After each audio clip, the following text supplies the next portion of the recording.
Bonjour à tous, nous commençons notre parcours de découverte de cette très belle lettre que Monseigneur Jeanne, notre archevêque, vient d'adresser à tous les membres catholiques du diocèse de Bordeaux. C'est vraiment une parole que Dieu nous adresse à travers notre archevêque qui a lu l'Écriture, qui a prié, qui a réfléchi avec d'autres et qui nous adresse cette parole au nom du Seigneur. Et donc c'est bien cette parole-là que nous allons découvrir un mois après l'autre. Chaque mois, il y aura dans le bulletin paroissial, dans les pages centrales, un feuillet de découverte d'un chapitre, d'une partie de cette lettre. Et puis nous aurons à chaque fois quelques questions pour y réfléchir seul, en famille, en couple peut-être, ou en fraternité de quartier. Et puis quelques exercices d'appropriation pour que ce parcours ne soit pas simplement de la formation de l'intelligence, mais un vrai parcours de formation doit nous transformer. Et alors nous ouvrons dès aujourd'hui les premières pages de cette lettre qui commence par « Aller ». C'est un envoi en mission. C'est très surprenant. Cette lettre commence par la dimension missionnaire de l'Église. Pourquoi ? Parce que notre évêque nous rappelle que l'Église existe pour évangéliser. J'avoue que si j'avais eu une lettre à écrire, je n'aurais sans doute pas commencé par l'évangélisation, je l'aurais mis à la fin d'un parcours. Mais Monseigneur Jeanne nous rappelle l'essentiel. Nous sommes là parce que certains nous ont transmis la bonne nouvelle du salut, et pour qu'à notre tour nous puissions la transmettre afin que tout homme en ce monde puisse accueillir cette bonne nouvelle que nous sommes aimés par Dieu en Jésus-Christ et que nous sommes sauvés du péché et de la mort, que nous sommes sauvés par le Christ Jésus qui a donné sa vie par amour pour nous. Et donc nous allons méditer là-dessus. Alors nous avons tous un peu peur, mais comment est-ce que je vais faire? Je ne suis pas à la hauteur. Et de façon très simple, le Seigneur va nous enseigner à travers cette lettre et nous montrer comment au quotidien, malgré nos limites, malgré nos imperfections, malgré nos peurs et nos difficultés, nous allons pouvoir témoigner de l'amour du Seigneur pour nos proches, pour nos voisins, pour nos collègues, pour les membres de nos familles.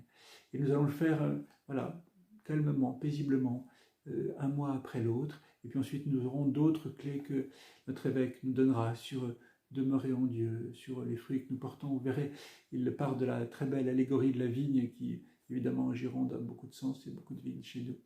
Voilà, nous allons lire cette lettre. Et donc, prenez le petit feuillet et je vous laisse tout de suite en présence d'Audrey qui nous donne un petit témoignage sur la place de l'évangélisation, de le quotidien, l'ordinaire d'une femme normale qui travaille, qui a des relations, qui a des amis, qui vit avec d'autres. Voilà, écoutez.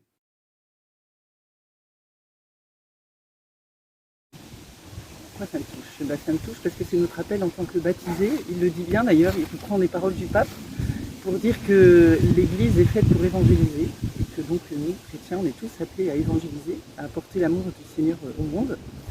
Et il nous donne cette invitation d'aller à la vigne du Seigneur, donc aller à la rencontre de nos contemporains pour simplement les écouter leurs soucis, leurs joies, leurs peines et pouvoir leur annoncer l'amour du Seigneur, tout simplement témoigner par notre vie, par nos actes.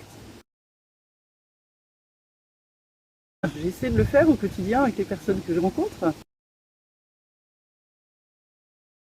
Simplement, j'étais dans une aumônerie, c'était quand même un cadre chrétien, mais très vite les personnes ont repéré que j'étais une sœur, et en fait c'était des personnes en souffrance psychique.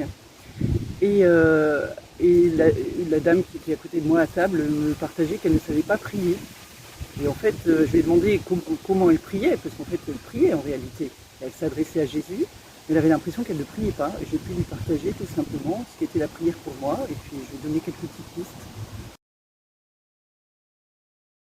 Moi j'aime toujours évangéliser, ça m'apporte beaucoup de joie, de témoigner de l'amour de Jésus. Moi c'est ça qui me fait vivre, c'est ça qui m'habite, et c'est ça que j'ai envie de donner aux personnes que je rencontre. Et je me rends compte qu'à chaque fois que je leur parle de l'amour de Dieu pour elles, ces personnes sont touchées, et parfois on prie même ensemble à la fin de notre échange. Et en tout cas, moi, ça me remplit toujours de joie et je me rends compte que mon interlocuteur reçoit de la joie aussi.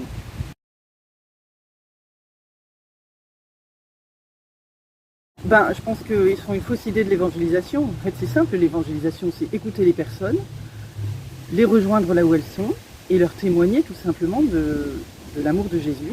Voilà, qui est Jésus pour moi et qu'est-ce qu'il fait pour moi et qu'est-ce qu'il peut faire pour toi aussi. C'est vraiment simple, l'évangélisation.